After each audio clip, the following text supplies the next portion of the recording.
Hola, ¿qué tal? Buenos días. Buenos días, Aymar. En unos momentos iniciamos. Sí, profe, buenos días. Vamos a dar unos minutos a ver si se conectan algunos de tus compañeros.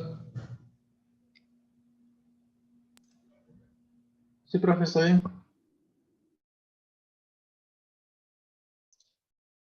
Sí, sí se escucha, ¿verdad? Sí, sí, te escucho bien. Bueno,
Bueno, en lo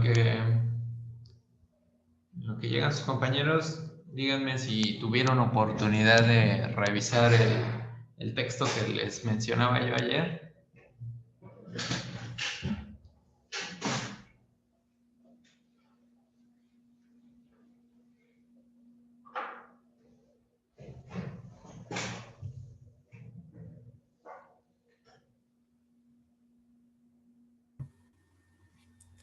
¿Es el del libro que dice Octava Probabilidad y Estadística para Ingeniería? Me parece que sí. Sí, sí lo leí. ¿Qué te pareció la lectura? ¿De qué trataba? Bueno, ahí decía algo de que si tomamos una muestra, por ejemplo, para estudiar la efectividad de un medicamento para, para la, ¿cómo se le llama? Para la hipertensión, puede ser que el 85% de los casos sea efectivo. Pero luego si tomamos otra muestra diferente, puede ser que nada más llegue al 75%. Entonces ya el resultado es diferente. Puede variar mucho de una muestra a otra. Sí, es algo que puede pasar ahí con las muestras.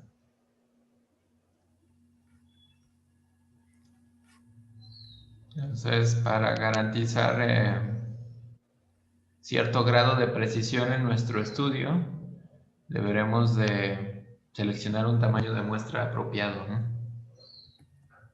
Sí,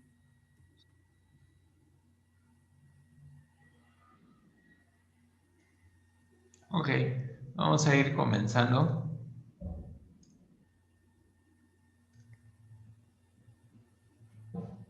Creo que sí están viendo mi presentación, ¿verdad?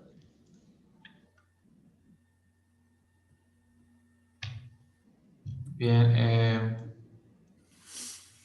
pues dentro de las técnicas de muestreo está la de muestreo aleatorio simple. Y entonces significa que de un conjunto de elementos vamos a seleccionar algunos y que los que seleccionemos van a estar seleccionados por el azar. Los podemos seleccionar de manera aleatoria, ¿no? Entonces, todos tienen la misma probabilidad de ser seleccionados.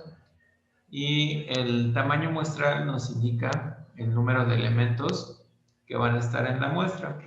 Así, por ejemplo, si tenemos la población por ejemplo, la población de estudiantes de aquí de Nova y queremos seleccionar una muestra, podemos hacer un muestreo aleatorio simple donde pues todos los estudiantes de aquí de Nova tendrían la misma probabilidad de ser elegidos, y si yo digo que quiero elegir una muestra de tamaño 10, entonces ese va a ser el tamaño muestral. Entonces, una de las ventajas que tiene el muestreo aleatorio simple es que, digamos que evita sesgos en los estudios, ¿no? No va a estar desviado.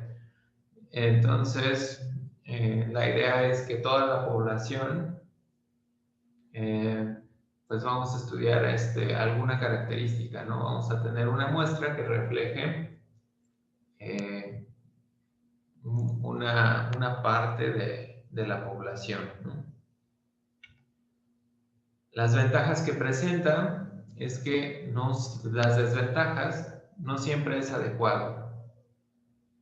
Depende de la complejidad del problema.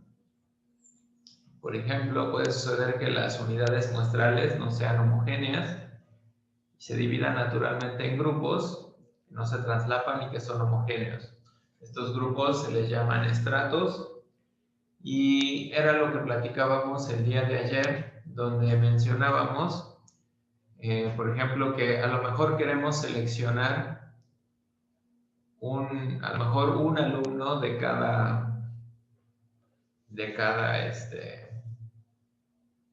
un alumno de cada semestre, ¿no? O de cada grupo. Entonces, a lo mejor queremos hacer algún tipo de estudio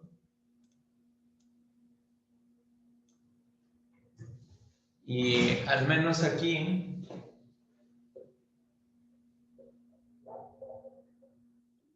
vamos a pensar que nuestra población,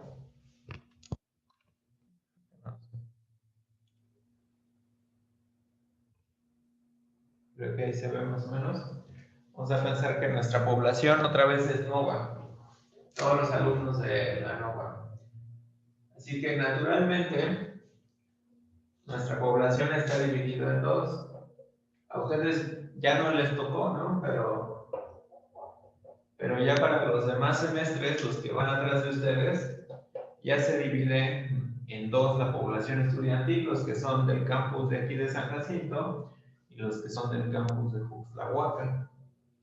Así que si yo quiero hacer un estudio, al menos por el momento, pues hay más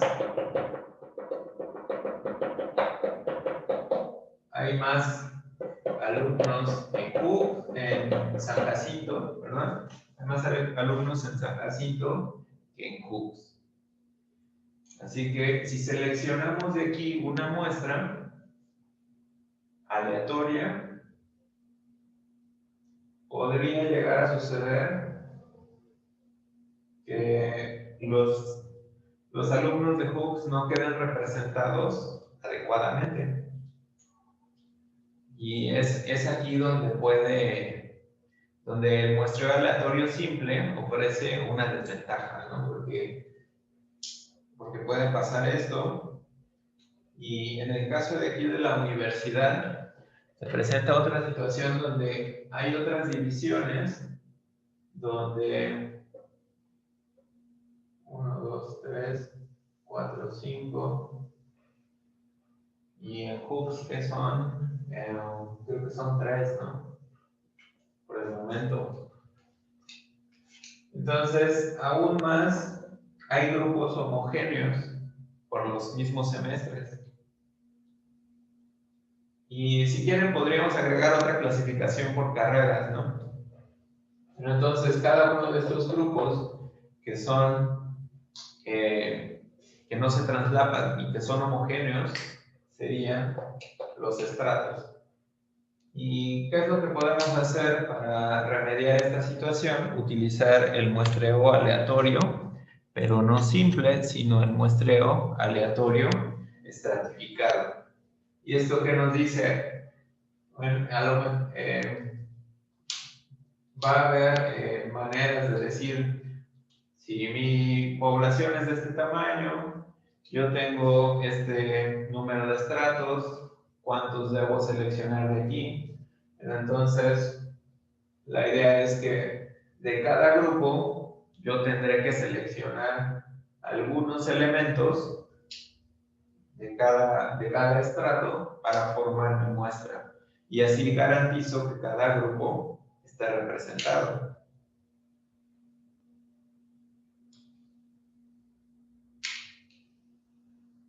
¿Hay alguna pregunta de esta parte?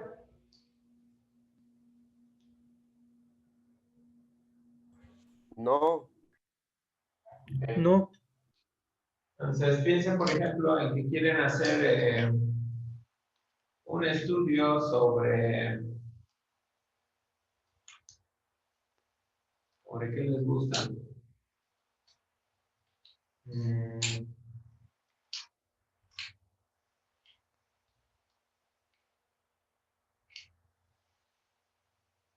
Vamos a pensar en que van a hacer un estudio en adolescentes. Si fueran a hacer ustedes un estudio sobre adolescentes, ¿a dónde irían?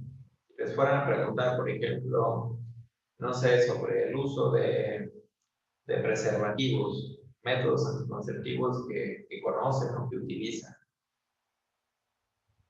Y quisieran ir a hacer, digamos, algún tipo de encuesta. ¿A dónde irían? Digamos Pues a que... la población. ¿Perdón? Podríamos ir, por ejemplo, enfocarnos en jóvenes o, bueno, es que, ¿cuál es la idea, profe? ¿Cuál es el enfoque? ¿Jóvenes, adultos? En adolescentes. Entonces, podríamos utilizar las escuelas como bachilleratos y universidades para enfocarnos en ese sector, de jóvenes.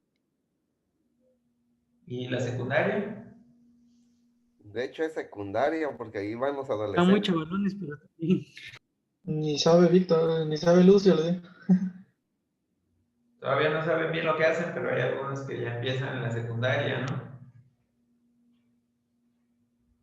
Desde primaria ya. También, ¿no? He escuchado que dicen que hay algunos que desde primaria.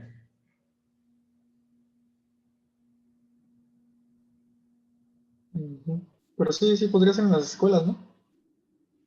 Podríamos acudir a las escuelas. ¿Creen que tendría sentido dividir, por ejemplo, nuestras observaciones que hiciéramos? Es decir, a ver, estas son mis observaciones de los de primaria, estas son mis observaciones de secundaria, estas son mis observaciones de prepa. ¿Creen que sí sería relevante? Sí, Sí. También se podría dividir entre hombres y mujeres. También se podría dividir entre hombres y mujeres. Entonces, ahí los niveles de escolaridad automáticamente dividen a la población en estratos. Cada grado sería, cada nivel de escolaridad sería un estrato. Y como dice Ricardo, también se podría dividir entre hombres y mujeres. También la población queda naturalmente dividida entre hombres y mujeres.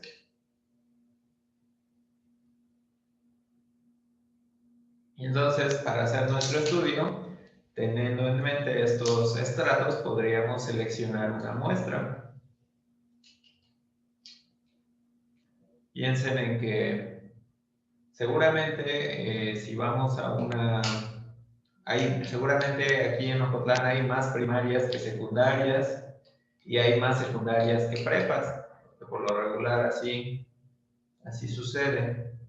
Entonces quiere decir que por lo regular va a haber más alumnos de primaria, luego un poco menos de secundaria y luego a lo mejor un poco menos de prepa por aquellas personas que no continúan con sus estudios.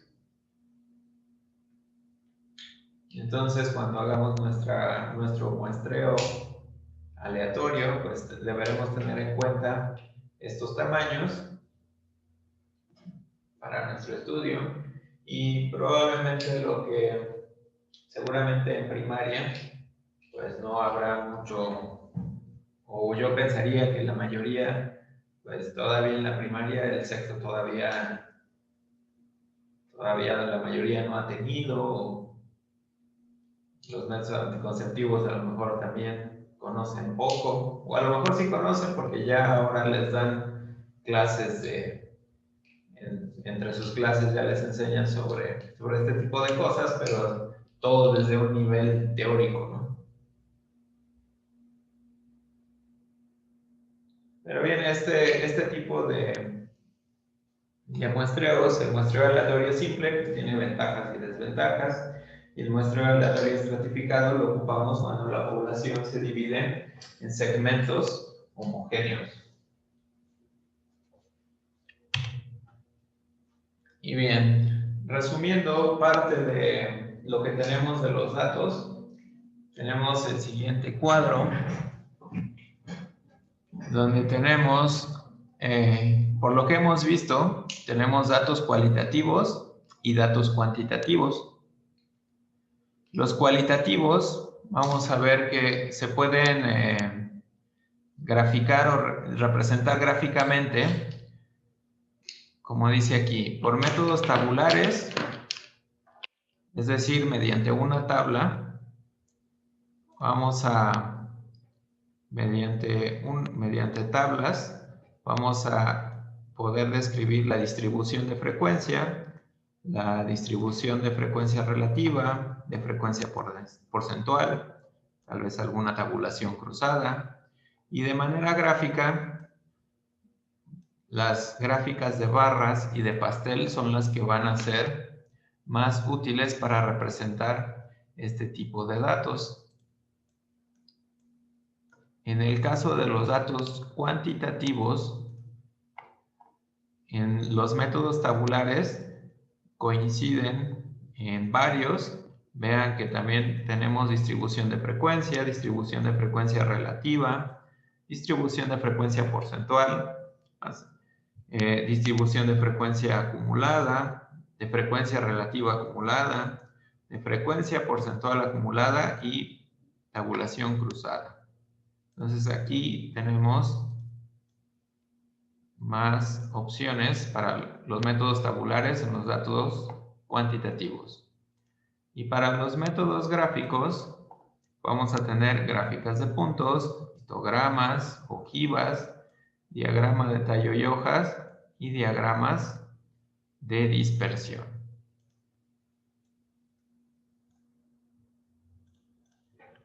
Y ahora lo que quiero que hagan, ¿sí tienen buen acceso a internet?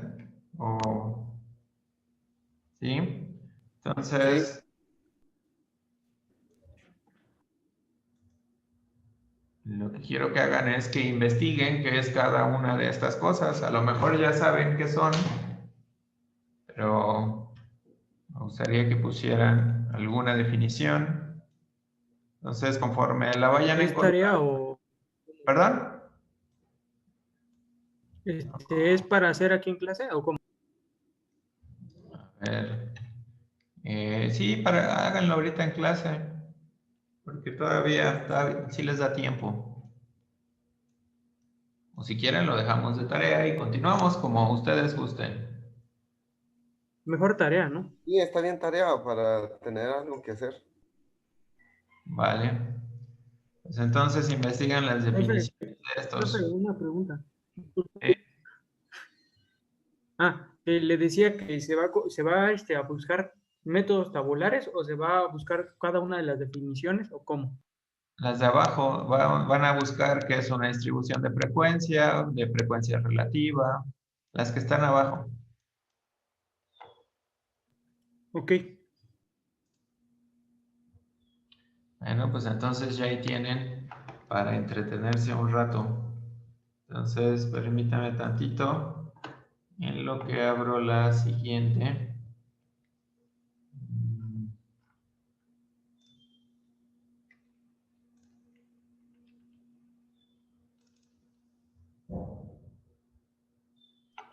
Esa tarea se la vamos a enviar, profe. ¿Perdón?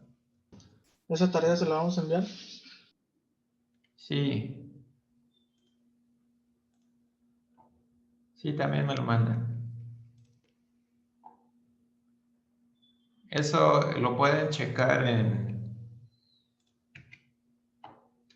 además de que va a estar en el video, también está en las diapositivas, por si en las diapositivas que están en el aula, pues ahí está por si dicen, no, pues ¿qué era?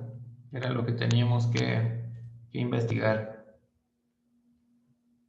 Oh,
entonces,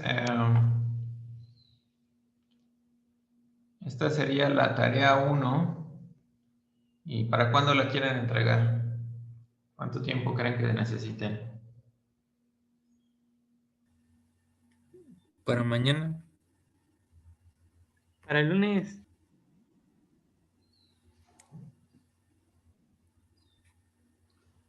¿El lunes? Lunes.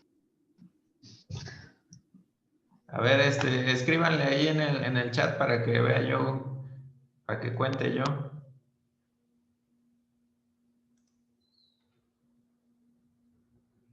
Para que cuente yo los votos. Porque si no, luego así no.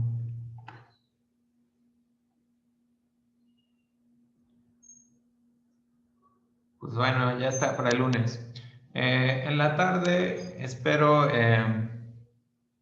también subir algunos otros ejercicios sobre esta parte de las variables y escalas de medición, porque más o menos estoy pensando en que van a quedar unas 2 o 3 tareas a la semana. Profe, disculpe, lo molesto. ¿Sí? Le pregunto, ¿se va a investigar en libreta o hacemos un PDF? ¿Cómo lo quiere, profe? Puede ser si lo hacen en la libreta,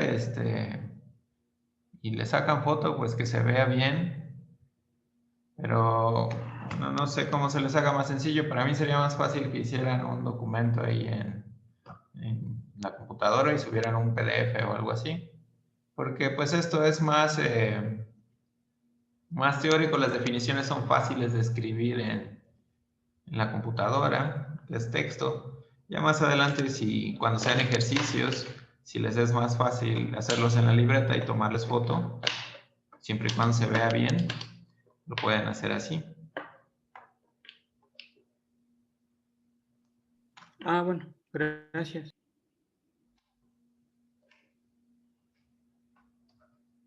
¿Alguna otra pregunta?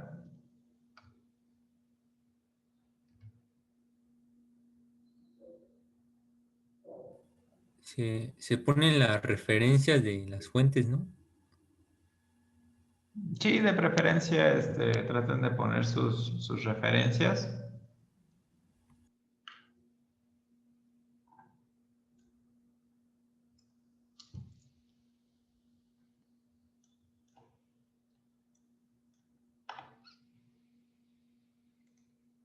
Y,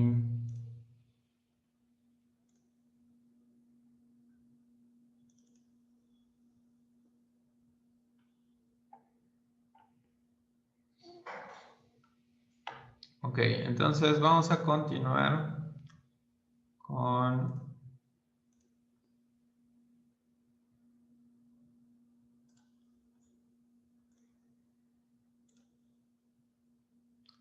con las medidas de localización.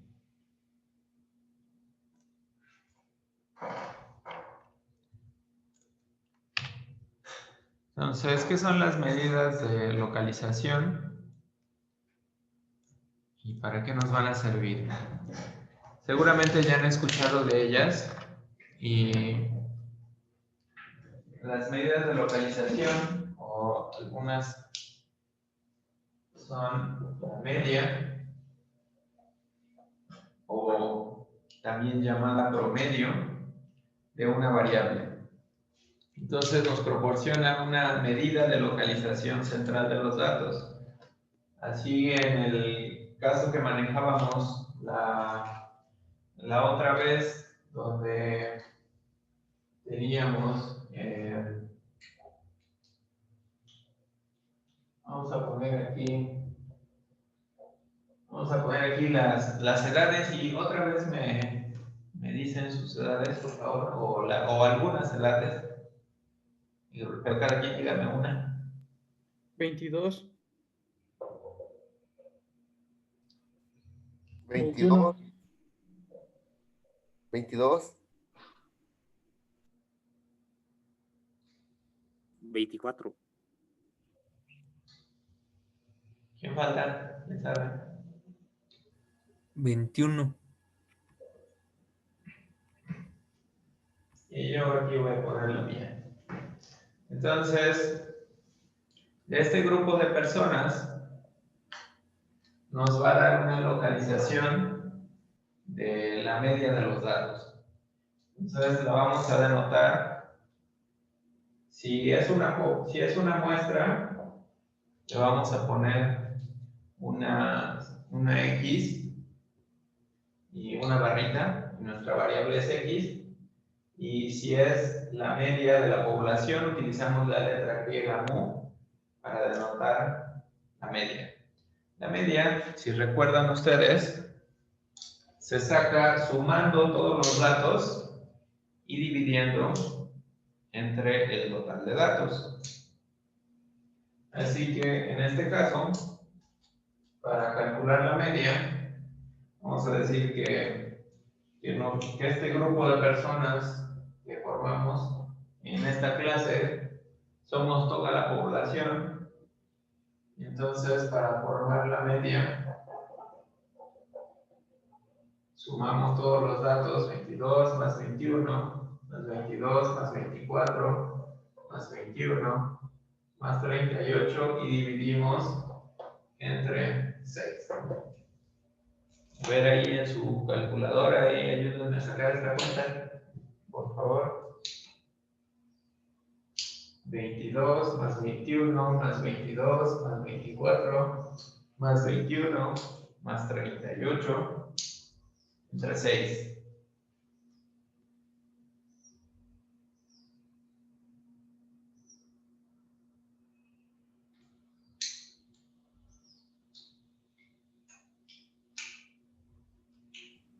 $24.666. 24.6, la dejamos ahí. La suma da 148. Entre de 6. Ujú.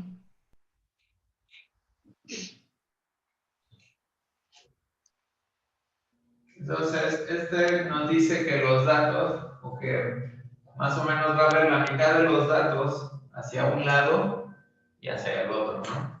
Nos da una idea de cuál es el valor medio de los datos. Y esta es una medida importante, ¿no? La media. También tenemos la mediana. La mediana nos da el valor que está en medio de los datos y la denotamos por una X tilde. Entonces, la mediana, ponemos una X y como el simbolito de la ñ arriba, así la denotamos. Y para calcularla, lo que tenemos que hacer es ordenar primero los datos de menor a mayor. Así que sería 21, luego 21, luego 2, 22, y luego 24 y 38. Esto es muy fácil de hacer, por ejemplo, en Excel, ¿no? O en una tabla de una hoja de cálculo. Que ya meten los datos, los ordenan, fácil sale. Pero entonces decíamos, para hacer esto, ordenamos los datos y vamos a ver cuáles están en medio. Hay dos casos. Puede que el número de datos que tengamos sea par o sea impar. En nuestro caso tenemos un número de datos par. Así que caemos en el caso siguiente. Dice, el número de observaciones es par. Así que lo que vamos a hacer, vamos a seleccionar los datos que están en medio.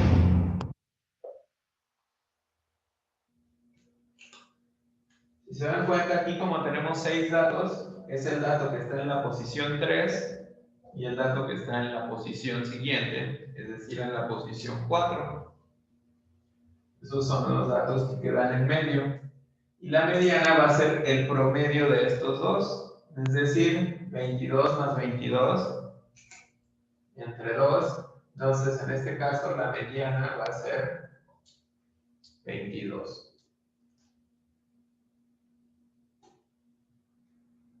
¿Hasta aquí hay alguna pregunta? No. Seguramente ya habían visto esto antes. Si hubiéramos tenido un número de datos impar, obviamente el dato que queda en medio solamente es 1. Y es como dice aquí, el que se encuentra en la posición n más 1 sobre 2. Entonces, por ejemplo, si tenemos 5 datos, el dato que queda en medio es el dato número 3, porque 5 y 1, 6, entre 2, 3, ¿no? Tengo aquí 5 datos y los ordeno. El que queda en medio es el que está en la posición 3. ¿Vale? Entonces esa es la media, la mediana. Y también tenemos la moda. La moda, que es el dato que se presenta con mayor frecuencia. Algunos conjuntos de datos podemos decir que son amodales, que no tienen moda. Podemos decir que son bimodales, que tienen 2 modas, que digamos hay 2 datos que se repiten con mayor frecuencia, como en este caso, que tendríamos que hay 2 datos, el 21 y el 22. Entonces podríamos decir que este conjunto de datos es bimodal y los datos que se repiten son 21 y 22, con el mismo número de veces que se repiten. Entonces estos 3 datos nos dan una idea de cómo se comporta, digamos, la media de el centro de nuestros datos. Luego también se conocen como medidas de tendencia central. Y estos datos nos pueden dar información. Por ejemplo, si observan la mediana, que es 22, la moda es 21 y 22, y la media es 24.6.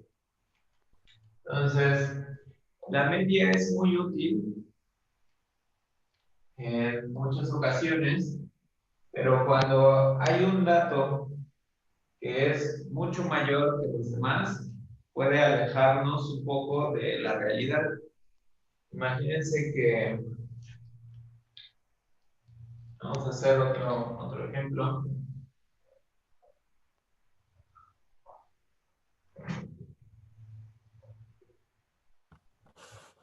Imagínense que en un cuarto hay algunas personas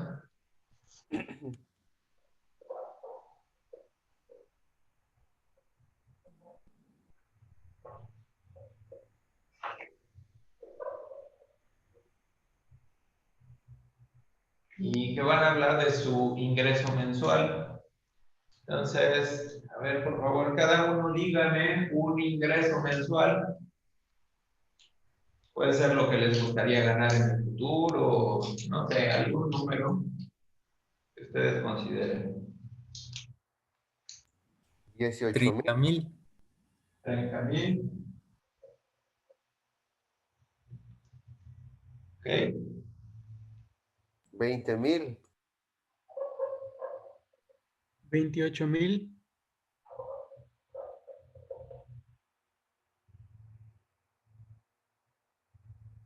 35,000.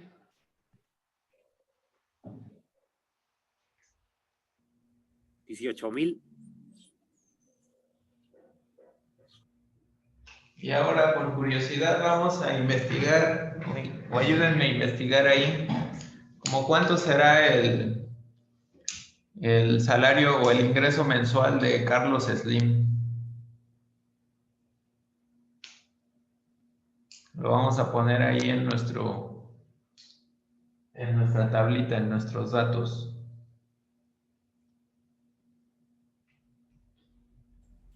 Es,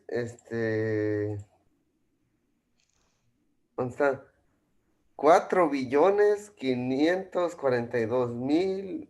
No, ¿dónde está? Espérame, es que luego se me quita. Salario mensual sería de, no, ya. 1,150 millones de dólares. ¿Mes? 1,150 millones de dólares. 1,150. Ah, pero estamos en pesos. En pesos, entonces eso multiplícalo por. Dice 18,488,640,942. Dejamos en 18,000. ¿Cuántos? ¿18,000 millones? 18,488 millones. 18,000. Millones. 18,000. 1, 2, 3, 4, 5, 6. Ahí está. Bueno, redondeando un poquito, ¿no? 18,000 millones. Entonces vamos a suponer que esas personas están reunidas en un cuarto y ahora vamos a pensar que estas personas fueron una muestra para hacer un determinado estudio y que queremos sacar la media. Así que en lo que ayúdenme a sacar la media, por favor, de estos datos.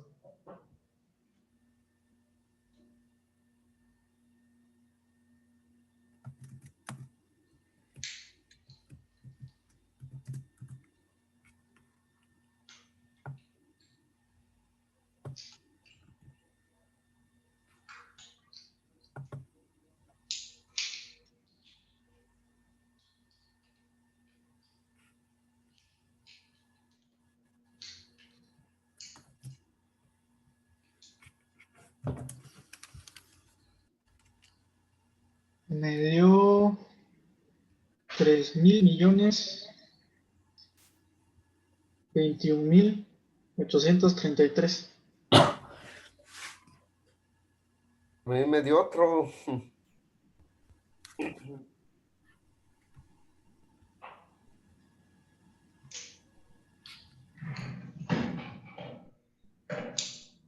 Si no, seguramente ya no tarda en cortarse ahorita esta primera parte.